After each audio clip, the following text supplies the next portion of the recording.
Welcome back to another edition of TikTok Hot Takes. Now, with TikTok most likely getting banned on January 19th, we might have to rename this series. Anyways, in this series, we look at takes across all social medias. Twitter, or X if you're feeling classy, TikTok obviously, Instagram, and even YouTube. So welcome to another edition of TikTok Hot Takes.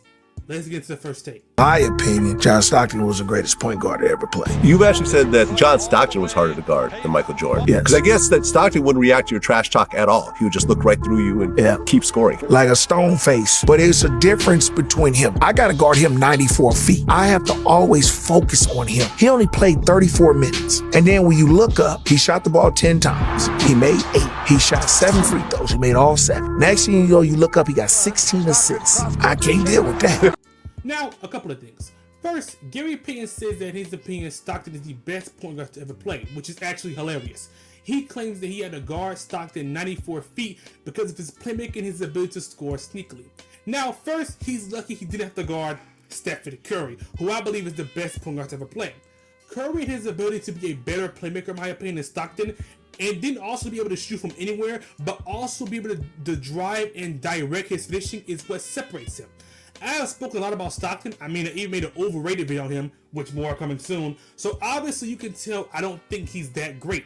Stockton is overrated when it comes to his playmaking and passing. Now, before someone says anything, but going in takes, passing and playmaking are the same thing. It's not. Playmaking is your ability to be able to produce and set up other teammates, which is something Stockton fails to do.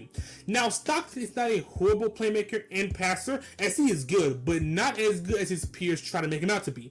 Stockton would give the ball to Karl Malone on the low post or the other role player. He would be set up, and all he has to do is pass the ball. Stockton hesitated to score, and that is why they lost often. Stockton should not be in this point guard conversation. I can tell you this, if he retires at the end of this year, there's going to be a lot of motherfuckers who lose a lot of money. Because there's no more LeBron James to talk bad about, and you won't be in the algorithm. You better hope he plays for the next 5 to 7 so you can feed your kids. Because when he's gone, them checks is gone. That's a fact. Because y'all don't have another enemy right now. You get to say, I don't like LeBron James get 1 million views. Money. He retires right now. What you gonna say? I don't like Wemby. But at the same time, I don't like Tatum. Like that ain't it right now. There's no bad guy right now for you to eat. So y'all hope he stays around a couple more years. Now, as much as I made videos on Gilbert Arenas and how much I disagree with him, this one I actually agree. Sports media has a problem in setting up another star to succeed LeBron James. LeBron James is one of the most glazed sports figures of all time, and with that, his name brings a lot of weight. This weight is what gives people's careers until they're done.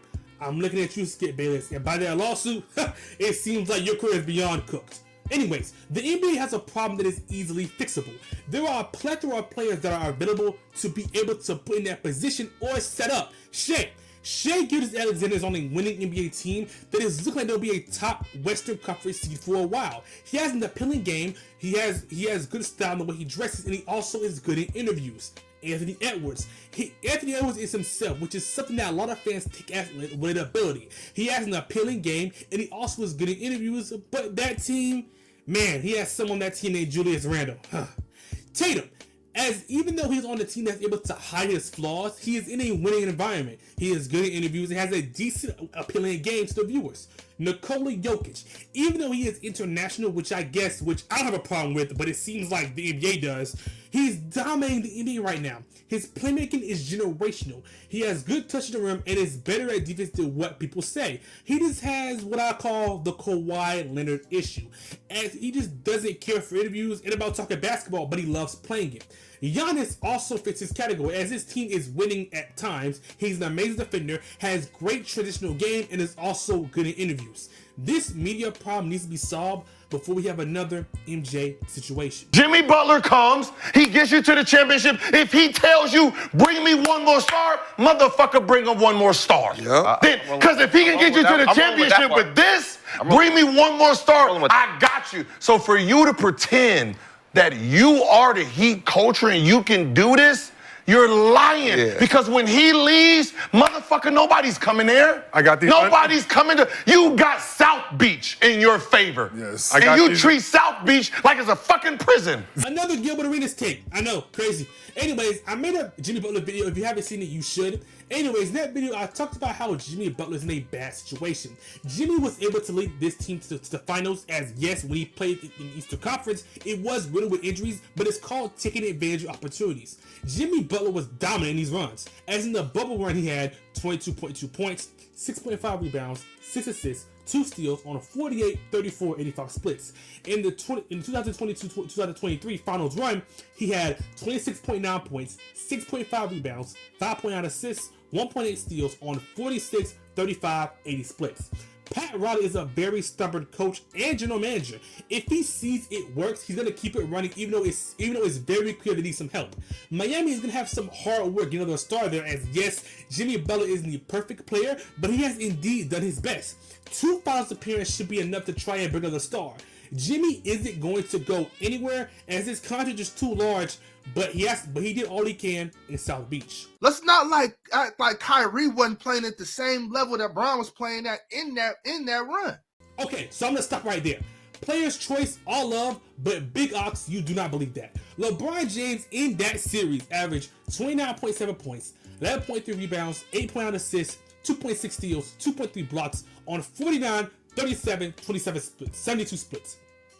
Kyrie Irving in this series averaged 27.1 points, 3.9 rebounds, 3.9 assists, 2.1 steals on 46, 40, 93 splits. LeBron did way more than Kyrie this series. Now, don't get it twisted, as Kyrie was needed to win this series, but he was not doing as much as LeBron. No.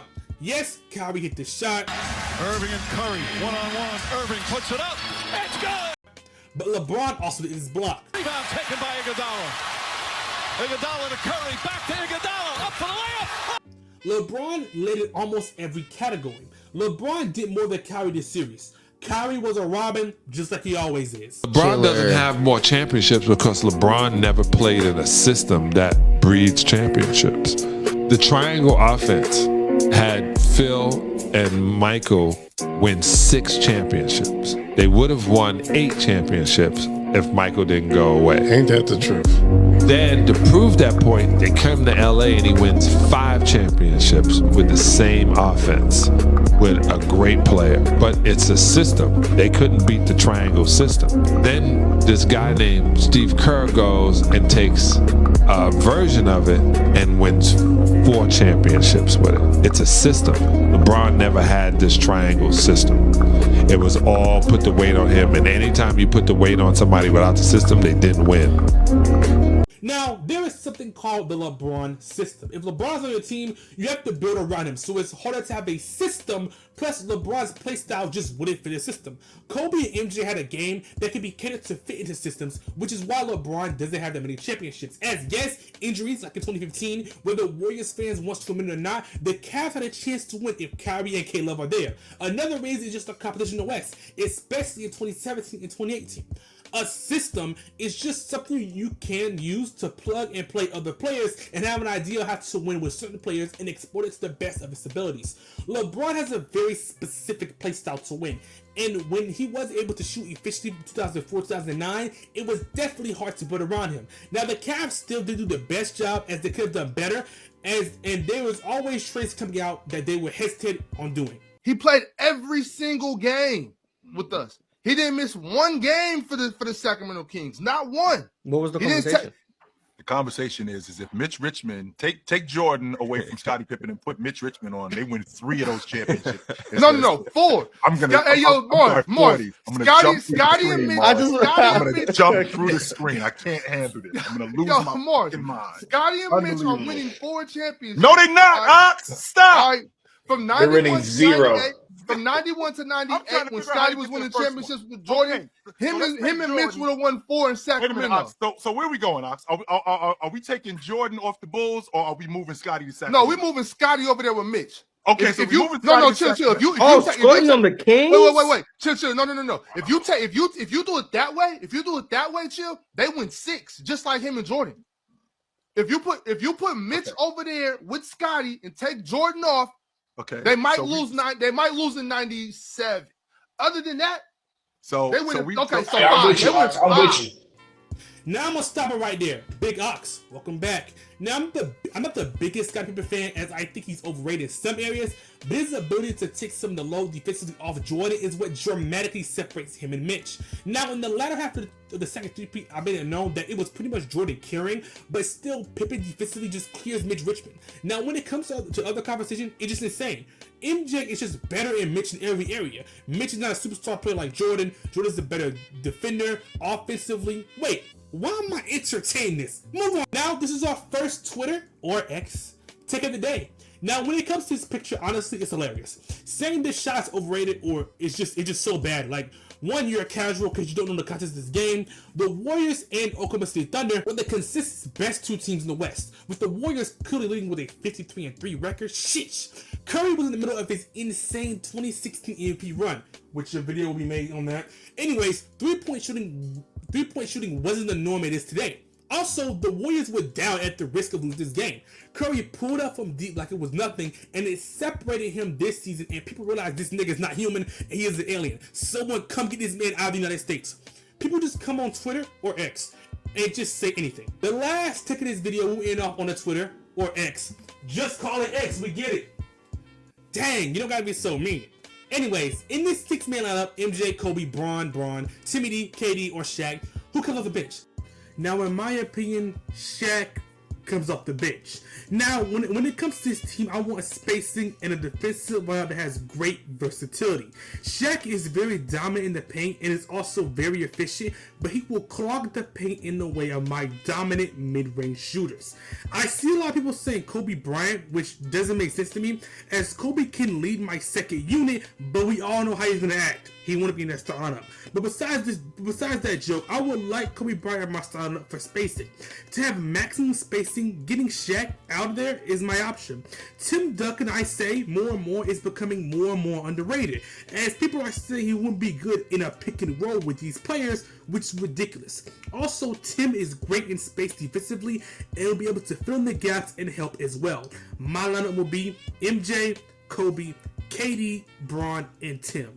That's my 5. Sorry, Shaq. Don't go on your podcast and talk bad about me for 10 years like you do Dwight Howard. This is the end of this edition of TikTok Hot Takes. Looks like we might have to change the title.